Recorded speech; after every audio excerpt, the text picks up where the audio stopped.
Hey everyone, the attachment style reflection paper will be due at the end of week 2. So I just wanted to go over some things regarding this paper. Here you will see an overview, but I wanted to give you some of my thoughts about it and some key components. The paper will require you to take the attachment style test. The link is right here. The attachment style test. When you click on it, there will be 2 options and you can choose either one. That's totally up to you. It will still provide you with the right information for the paper. So once you finish the test, you will write a 2 to 4 page paper with your reactions. Try to use some critical thinking here. Identify things that may have some influence on your attachment style, whether it be family history, relationship, culture, experiences throughout your life, and so on. You will then identify the impact that it might have on the worker-client relationships in your clinical work. So please think about this, how it could impact both positively and negatively, as we all know that, we have an impact on the clients that we see. It's definitely very important to evaluate and be aware of any potential challenges in your relationships and how that could impact the relationships that you have with your client. So this paper will really provide a tremendous amount of insight for you as a clinical social worker.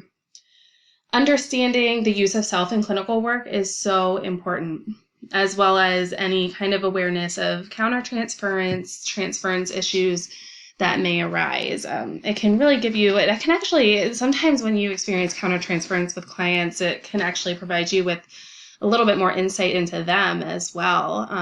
But it is a very touchy issue and you really have to be aware of yourself and understand that and keep your boundaries when appropriate, seek supervision when appropriate.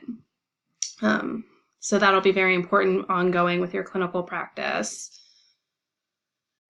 So attachment styles can inform us of our fit for particular clients. It can also inform us of whether or not there are areas in which we need to work on ourselves to reduce negative impact on the client-worker relationship. It can inform us of particular populations and issues that we might actually work well with as well. And then the final over challenges. This will come up reasonably often within your work, so long as you keep an awareness of yourself.